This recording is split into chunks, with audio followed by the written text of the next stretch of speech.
Ta'ammal, perhatikan. Baitul abi ni'matullahi, ta'amul miskini, wizru abidin.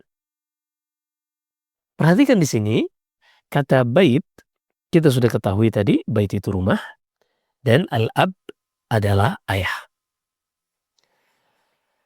Di dalam bahasa Arab, ada struktur yang disebut dengan al-idhafah, atau penyandaran kata.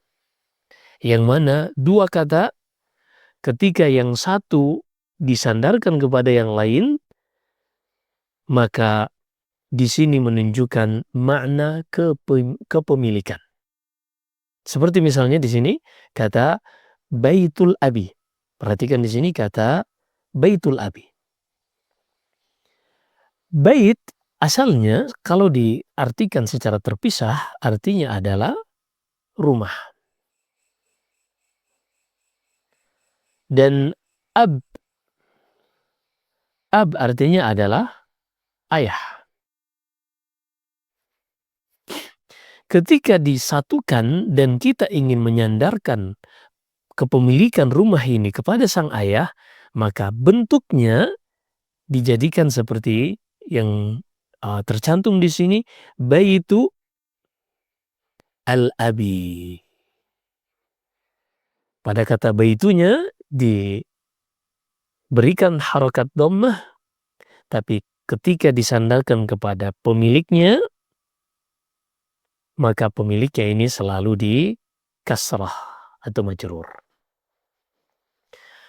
Kalau kita sudah paham ini, kita bisa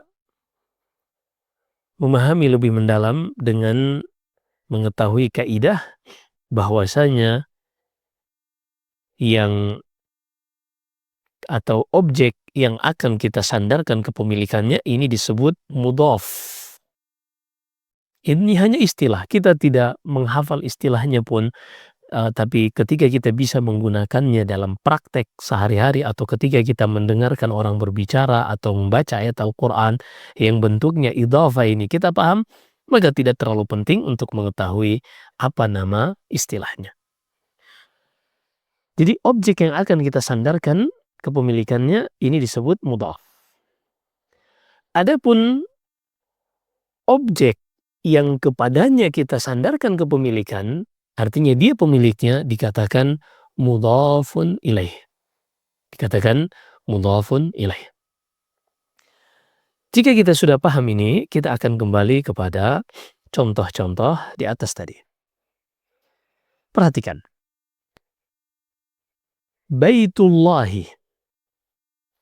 Baitul abi. Rumah milik ayah. Jadi bisa diterjemahkan di tengahnya sini ditambahkan kata milik. Karena kita sedang menyandarkan kepemilikan. Atau terkadang dalam bahasa pasar kita terkadang menerjemahkannya dengan rumahnya ayah. Kita tambah kata nya yang menunjukkan kepemilikan. Rumahnya ayah. Nah ini sering kita gunakan.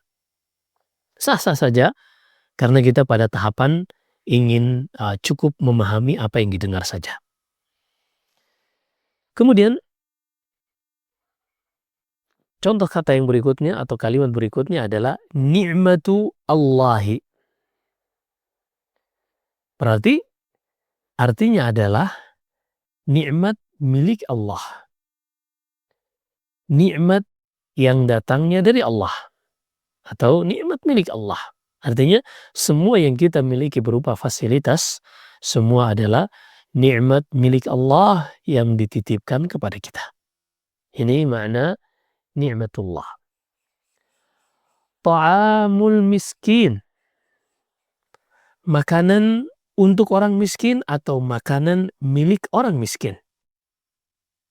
Makanan milik orang miskin atau makanan untuk fakir miskin, tapi ini ada bab tersendiri, bab i'malul masdar, amal al-fi'il. Ini bab yang lain.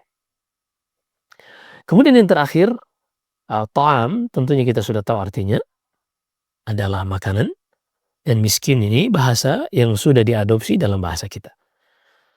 Kemudian yang berikutnya adalah wizru abdin. Wizru abdin. Wizr, wa wada'na anka wizrak, kata Allah kepada Rasulnya sallallahu alaihi wasallam dalam surat Asy-Syarah, dan kami gugurkan darimu dosa-dosamu. Maka wizr ini artinya dosa. Abd, hamba. Maka arti dari wizru abdin, dosa milik hamba atau dosanya hamba. Dosa milik hamba atau dosanya hamba. Iya. Artinya dosa seorang hamba. Demikianlah cara kita menyandarkan kepemilikan dalam bahasa Arab. Ini disebut dengan uslub idhafah. Kita baca sedikit kaidah tentang idhafah. Al-idhafah atau penyandaran kata, penyandaran kepemilikan adalah susunan dua kata yang membentuk satu kesatuan makna. Susunan ini digunakan untuk menyandarkan kepemilikan suatu objek. Contohnya, Baitul Abi tadi, Baitu al-Abi,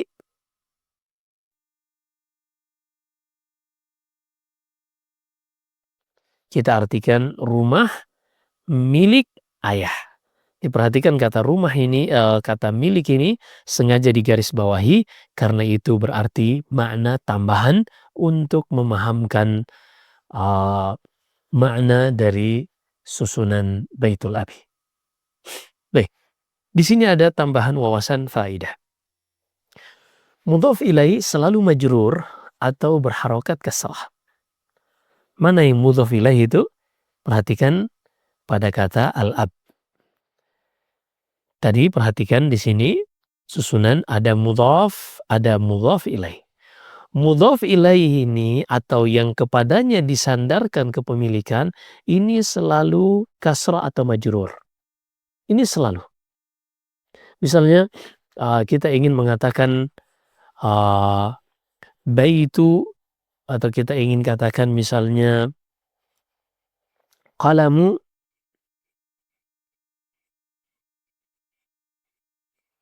qalam Muhammad. Qalam Muhammad. Kira-kira ketika kita ingin menyandarkan kepemilikan pena ini kepada Muhammad, apakah kita katakan Muhammadun atau Muhammadan atau Muhammadin?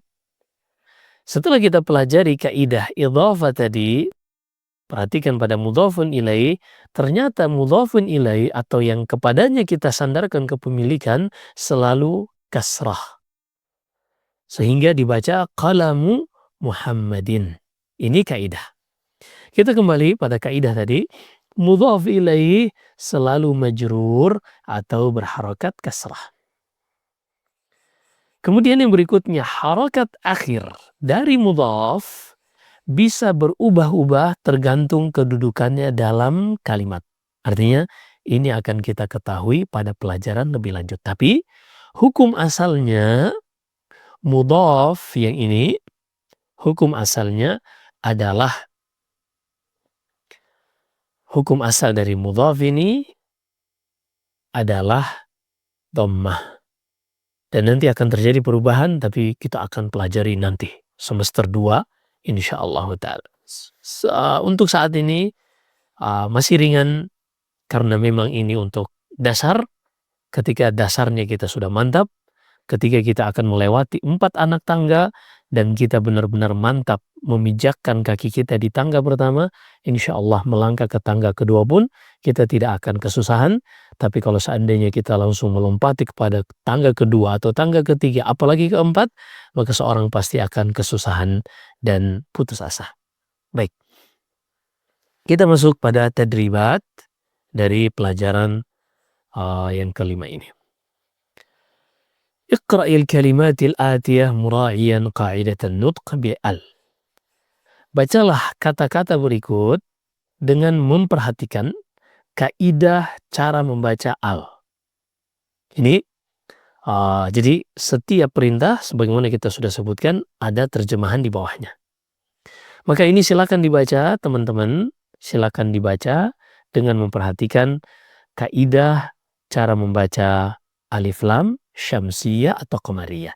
Dan juga kami sarankan untuk diberikan harokat di sini, apakah ada tasydid atau tidak, agar lebih memberikan lebih membiasakan kita dalam menggunakan alif lam syamsiyah dan qamariyah. Kemudian yang berikutnya di sini ada pertanyaan atau perintah اضبط الكلمات الآتية بالشكل مراعيا قاعدة الإضافة. Tepatilah harokat kata-kata berikut dengan memperhatikan kaidah idhafah. Artinya saya kasih satu contoh misalnya di sini yadu as-sa'ili. Yadu as-sa'ili. Kenapa yadu ini fathah? Dhamma karena hukum asalnya demikian. Kemudian as-sa'ili kenapa dia kasrah? Karena tadi kita sudah belajar bahwasanya mudhaf ilaih selalu kasrah dan di sini susunannya adalah mudhaf ilaih, yaitu tangannya seorang peminta-minta atau tangannya seorang yang bertanya. Seperti itu, silakan dilanjutkan untuk pertanyaan-pertanyaan berikutnya. Demikian ini yang kita sampaikan pada pertemuan ke-6 ini dari pelajaran kelima. Wallahu alam, barakallahu fiikum.